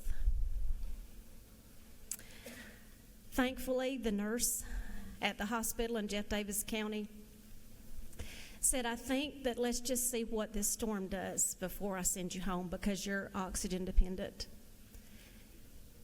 Little did she know the wrath that it would bring the next day, and he spent 17 more days in the hospital because they didn't have power. That hospital went without power for 7 days. They could not flush toilets. They could not wash hands. They had to reduce everything that only the little generators would operate, and thankfully it operated the ventilators and the oxygen. So I know you're going to have fun with me with this bill, but at the end of the day, these hospitals are dependent on us, and these communities are dependent on us. So I would greatly appreciate your favorable consideration. I will yield for questions reluctantly, Mr. Speaker. Well, we're going to see if the second time is a charm. I don't know if you passed it that first time when you were in this well a few years ago. This is a great bill. It's a great need. Our hospitals, whether in rural Georgia or urban Georgia, are a lifeline to so many of us. But you do have a couple of questions. I can't, and if the lady's going to answer them, I'll let you have a shot at them. Yes, sir. All right, let's do it then. Representative Gamble, he weighs, boy, you got to him. Some people in this chamber do have a heart. Let's see about these other guys. Well, I said that too quickly because Representative Jason Ridley is recognized for a question to your right. Way back here. Yes, ma'am. Thank you. Gentleman's recognized. Does the gentlelady yield? Well, just remember this, Representative Ridley. My predecessor is sitting right over there, and he's watching you. But yes, I will yield. Well, this kind of comes from him, believe it or not. Is it not true that the other day, and I guess this still stands, the other day we had your bill on, but we had to go back and make a little adjustment to it. Is that correct? Yes, sir, that is correct. And on that morning, we got a call from Athens, Georgia, from a certain little girl. And she said, y'all better not be mean to my mama. You sure did get that phone call. And so I'm not going to be mean to her mama. One, because her husband's sitting back there and he's bigger than me. But thank you for bringing this bill. It's a great bill. Thank you so much. Lady, yield for a question to Representative Meeks to your right. Yes, sir. Thank you, Mr. Speaker. Does the gentlelady yield? Yes, sir, I do. On lines 16 and 17, where you indicate that the hospital must be in a region that was declared a disaster or state of emergency after July 1, 2024, is it your intent that moving forward as another disaster is indeed experienced in some of these rural communities that those hospitals would then qualify? Say that again now. Hit me with that one more time. On line 16 and 17, where it's 100 beds and located in a region of the state in which the governor declared a state of emergency after July 1, 2024. That's for those 41 counties that the governor declared a state of emergency after that date. Right, but moving forward, say this year we have another state of emergency issue, would those hospitals and those communities then qualify? I would be open to that, but that's not what this bill directs to. Okay. It just says after July 1, 2024. I thought it would be indeed did qualify. That's not what this bill is for, right? Am I correct? Yes. Yes. Thank you, Mr. Speaker. Yes sounds like a pretty good answer. Thank you so much, Mr. Speaker. You're not yielding the well, are you? No, sir. Oh, no, I'm here. Let's see. You have a lot of friends. Let's get a good question from a lady from rural Georgia as well. Representative Hagan is recognized for a question. Thank you, Mr. Speaker. I appreciate, do you yield? I do yield to my friend. Yes.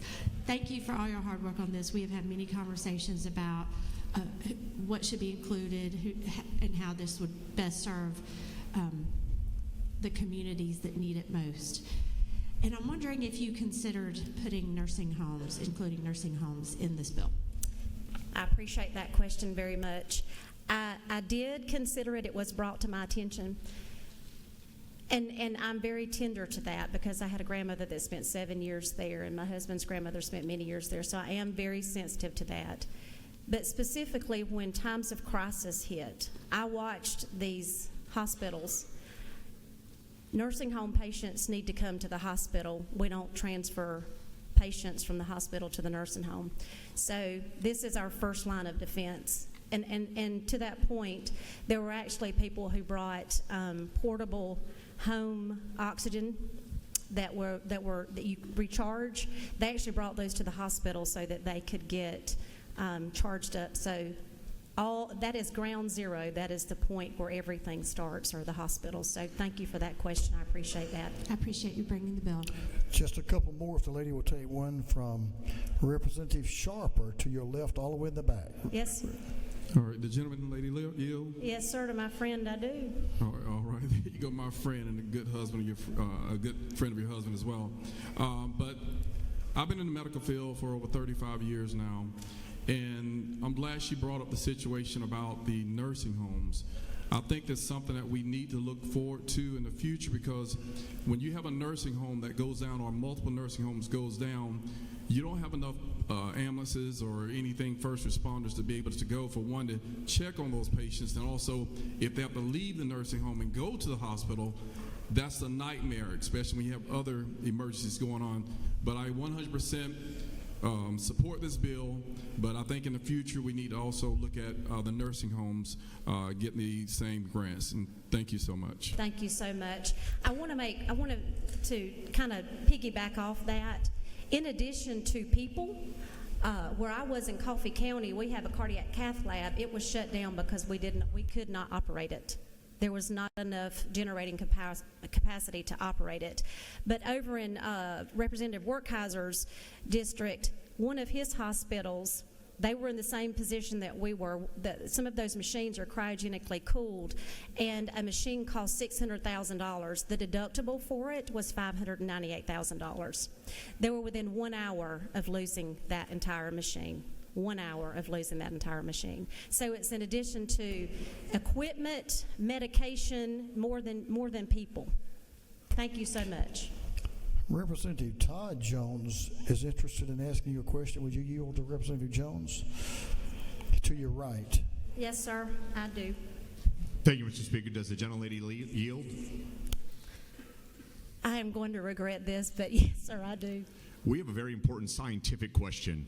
In 1985, Marty McFly learned that it took 1.21 gigawatts to go back to the future. We need to know how many 1 megawatt generators would it take to travel in time?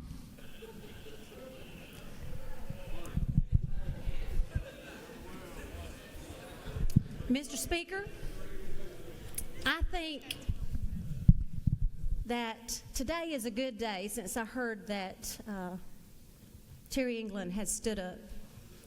I think today's a good day to pay homage to our friend Terry England because I hear that he is a Jerry Clower fan, just like me. And I'm going to pay homage to him with an old classic called The Chauffeur and the Professor. So I am going to defer that question to my professor, who is Chairman John Corbett, and I will yield the well. Ladies, yielded the well. Excellent job.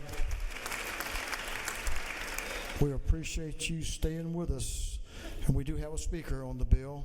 Speaking in favor, Representative Mac Jackson, who knows a little bit about rural Georgia and rural issues.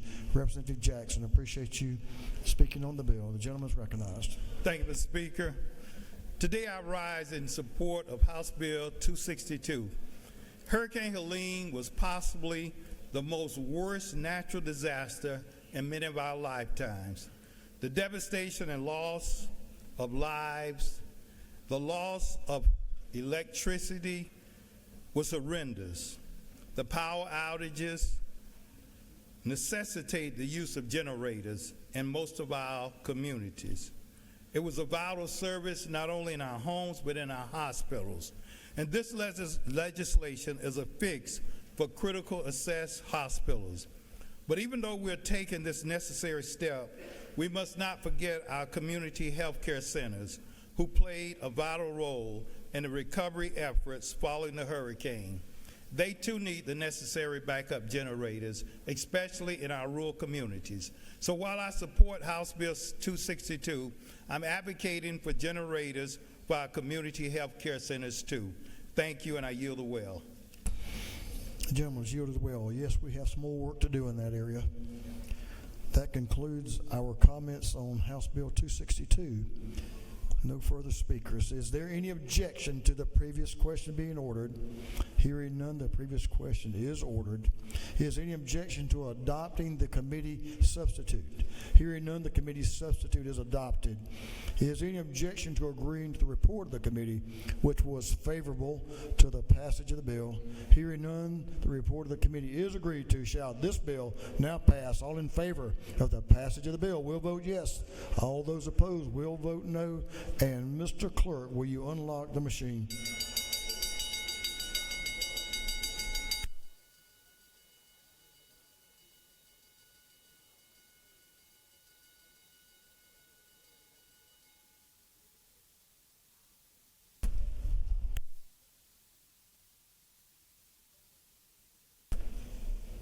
Have all members voted? All members voted. If so, Mr. Clerk, will you lock the machine?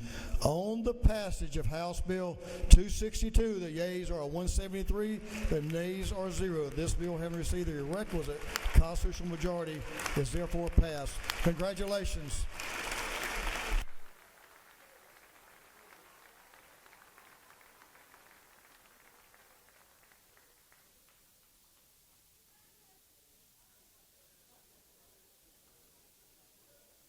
Mr. Clerk, will you read the caption of the group of privileged resolutions?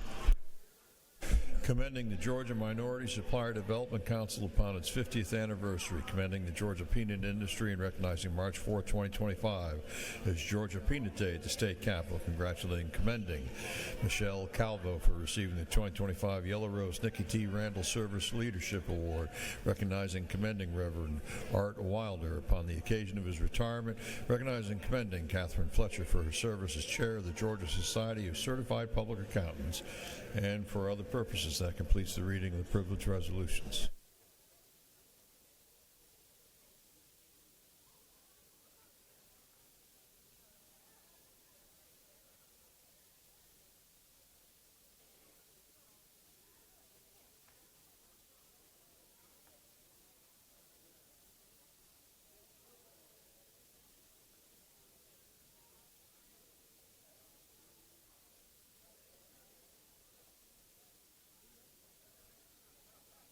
Is there any objection to adopting the privileged resolution?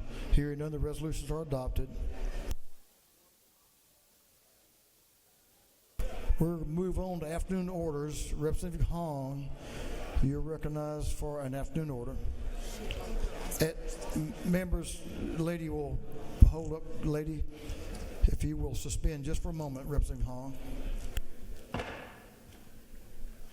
Members, if you will stand with the representative and myself. She has a afternoon order of condolences. Ladies recognized. Thank you, Mr. Speaker. Colleagues, please join me today in celebrating and honoring the life of my Wheeler High School classmate and a great Georgian, Amir Abdur Rahim. Coach Amir dedicated his life to basketball, not only as a player, but as an inspiring coach.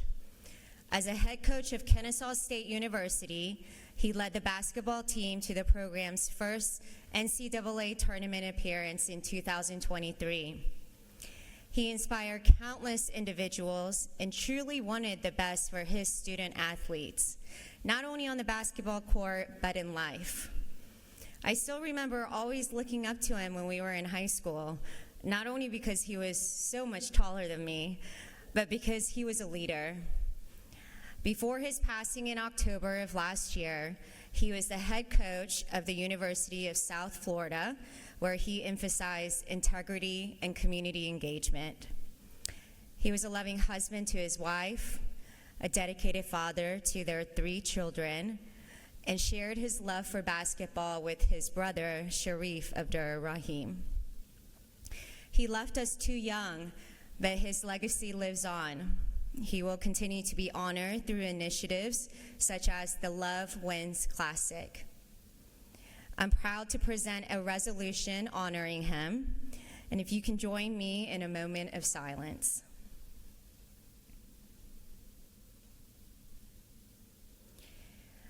Mr. Speaker, we're also joined by his mother, Deborah, his sister, and a few of our classmates and friends here today. If they can stand, and I'd like to give a round of applause in honoring and celebrating Amir.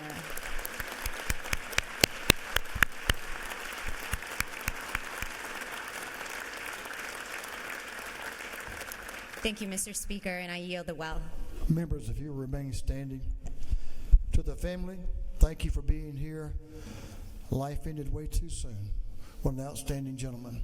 Thank you, and we're sorry for your loss. Representative Schofield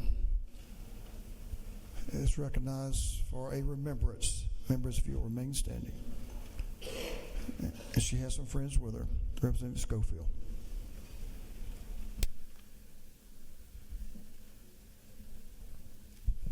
Thank you, Mr. Speaker, members of the House. On Thursday, March 27th, my community lost a man with a huge heart, an immeasurable helping hand, and a strong love for his community.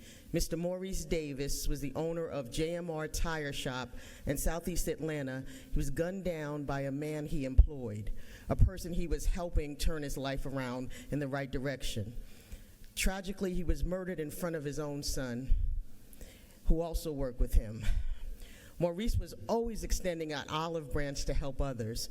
During the summer, I kept reminding myself I wanted to provide him and give him a resolution, honoring his service to the community and acknowledging him as a small business owner. I knew he had never been to the Capitol and would never come. So I said to myself, let me wait till I get back to the Capitol and I'll put the resolution in. About 2 weeks ago, he put air in my tires, and I said to him, I want to do something nice for you because you're such a good person and a pillar in the community. He laughed and then flashed a big smile and said, Rep, it ain't necessary. I'm just here to help. I didn't file the resolution thinking I had time before Sonny died. I'm sad at the missed opportunity. So this body, if something is laid on your heart for someone else, do it. To the family, Maurice was loved. He loved his family. We talked about his children all the time. And even though he's gone, it was through JMR Tires that he showed his love to the community. To the community, it's tough, but we'll heal together as we will truly miss a servant and friend to most. Let's bow our heads and send up a silent prayer for all who knew Maurice. Thank you, Mr. Speaker. I yield the well. Thank you for that, and our best wishes and condolences to the family. Representing Bazemore. Representing Bazemore and some friends are recognized for an afternoon orders. Thank you, members, for standing and your attention.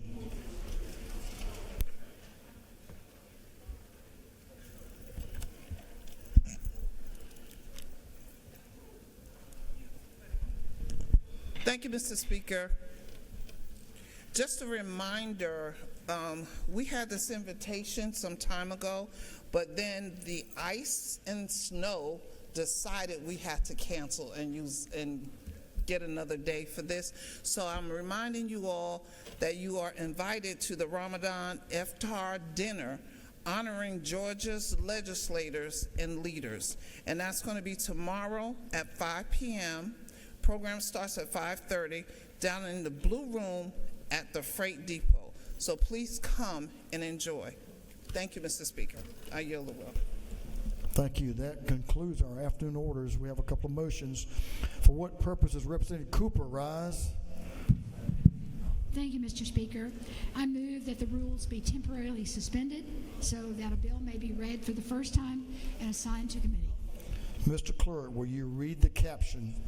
Unnumbered House Bill by Representative Cooper, the 45th and others to be titled, an act to amend Article 2 of Chapter 34, Title 43 of the Official Code of Georgia, annotated relating to the Medical Practice Act of the State of Georgia. On the lady's motion that the rules of this House be temporarily suspended so a bill can be read for the first time and assigned to committee. Is there objection? Public and Community Health. For what purpose is Representative Brad Thomas rise? To make a motion. State your motion. Motion, House Bill 668 be moved from Agricultural and Consumer Affairs to Public and Community Health. Both chairs agree. Mr. Clerk, will you read the caption? House Bill number 668 by Representative Thomas, the 21st and others to be titled, an act to amend Title 16, Chapter 4, Title 30, and Chapter 6 of Title 40 of the Official Code of Georgia, annotated relating to crimes and offenses, rights of persons with disabilities, and uniform rules of the road. On the gentleman's motion that House Bill 668 be withdrawn from the Agriculture and Consumer Affairs Committee and be recommitted to the Public and Community Health Committee, is the objection? Hearing none, it is so ordered. For what purpose does Representative Silcox rise? To make a motion. State your motion. I move that the House Bill 638 be moved from the Committee on Urban Affairs to the Committee on Transportation. Both chairmen are in agreement. Mr. Clerk, will you read the caption? House Bill number 638 by Representative Silcox, the 53rd and others to be titled, an act to amend Article 2, Chapter 9 of Title 32 of the Official Code of Georgia, annotated relating to MARTA. On the lady's motion, the House Bill 638 be withdrawn from the Urban Affairs Committee and recommitted to the Transportation Committee. Is there objection? Hearing none, it is so ordered. For what purposes Representative Sheila Jones rise? To make a motion, State your motion. I move that the rules be temporarily suspended so that a bill may be read for the first time and assigned to committee. Mr. Clerk, will you read the caption? Unnumbered House Bill by Representative Jones, the 60th, to be entitled an Act to amend Chapter 4, Title 1 of the Official Code of Georgia Annotated relating to holidays and observances so as to provide that the first week of April of each year shall be Women's Golf Week in Georgia. On the lady's motion that the rules of this House be temporarily suspended so a bill can be read for the first time and assigned to committee. Is there objection? Hearing none, special rules.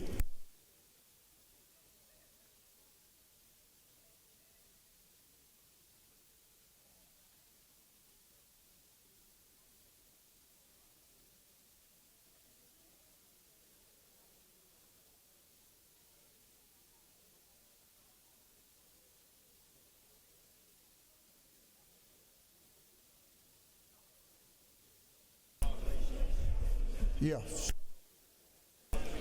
Okay, members, we have some announcements about committee meetings.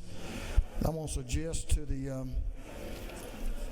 committee chairs that meetings begin immediately upon recess. We'll do that in just a few minutes. Chairman Gunther is recognized for an announcement. Speaker, Judiciary Committee will meet this afternoon upon adjournment. We'll only have about an hour and a half, and we got 6 bills on there. So we're going to meet in the morning at 8 a.m. and try to finish up that calendar. Thank you. Representative Gamble is recognized for an announcement. Thank you, Mr. Speaker. Tomorrow morning at 7 a.m., the fellowship will meet in House Room 132. We have a special guest tomorrow morning, and Representative Hilton is going to share who that will be. Hey guys, my predecessor, Chairman Tom Rice, who actually started the fellowship over 20 years ago, will be hosting this tomorrow at 7 a.m. So please join us. I will be meeting him at his house early morning and driving him down here. We'd love to have a big crowd for him. Thank you. Thank you. Members, before everyone gets out of this room, I want to recognize former member of this House, Chairman Clay Perkle, who's sitting over to my right. Let's welcome Chairman Perkle back to the People's House. Chairman Hawkins, recognized for an announcement. The Health Committee will meet in 403 upon adjournment. Representative Vance Smith is recognized for an announcement. Thank you, Mr. Speaker. The Subcommittee of Resource Management of the Natural Resources and Environment Committee will meet upon adjournment in room 415 of the CLOB. 415 CLOB. Thank you, Mr. Speaker. Chairman Choke is recognized for an announcement. Thank you, Mr. Speaker. The Small Business Development Committee will meet tomorrow morning at 8 a.m., 5:06. Tomorrow morning, 8 a.m., 5:06. Thank you. Chairman Powell is recognized for an announcement. For the members of Regulated Industries, we'll meet in about 15 minutes. Make every attempt to be there because I can assure you we won't be coming back at 7 in the morning. Chairman Martin is recognized for an announcement. Thank you, ladies and gentlemen. I'll make this announcement for Chairman Parsons. His subcommittee on energy telecom, the energy subcommittee will meet at 4 o'clock, and the chairman has asked me to note the full committee will not meet this afternoon. It'll meet on its regular day tomorrow, 4 o'clock, 103. Chairman Scoggins recognized for an announcement. What'd you say? Did I blurt you out? Thank you, Mr. Speaker. Special rules will meet this afternoon at 4:30 and 5:15. Chairman Martin's room is 403. Chairman Martin in 403. Chairman Blackman recognized for an announcement. Thank you, Mr. Speaker. Subcommittees of Ways and Means will start meeting upon adjournment in room 406, and if time permits, we'll roll into full meeting this afternoon as well. Thank you very much. Chairman Irwin recognized for an announcement. Thank you, Mr. Speaker. The House Ed Committee will meet in room 506 CLOB upon adjournment. Thank you. Chairman Lumsden recognized for an announcement. Thank you, Mr. Speaker. The Full House Insurance Committee, which was scheduled to meet in the morning at 8 o'clock, will have to be rescheduled. If you would pay attention, we will reschedule that and make an announcement for probably Wednesday. Thank you. Chairman Petrie recognized for an announcement. Thank you, Mr. Speaker. We're going to reschedule the Human Relations and Aging Committee meeting for tomorrow morning at 8 a.m. in room 515 CLOB. Chairman Crow is recognized for an announcement. Thank you, Mr. Speaker. Public Safety and Homeland Security Committee members, we will meet in room 606 now. We will now be in room 606 CLOB immediately following the Regulated Industries Committee. Thank you. That concludes our announcements. Thank you, members. We had a good day. I appreciate your attention and your patience. The Majority Leader of this House, Leader F. is recognized for a motion. Thank you, Mr. Speaker. I move that this House stand in recess until 5 o'clock p.m., then stand adjourned until 10 a.m. on Tuesday, March 4th, 2025. On the motion of the Majority Leader, this House stands in recess until 5 p.m. today, at which time we will be adjourned until Tuesday, March the 4th, 2025 at 10 a.m. 10 a.m. in the morning. Everybody heard all of that? All those in favor will say aye. All those opposed will say no. The cool kids said aye, so this House is adjourned. The ayes have it. Sorry.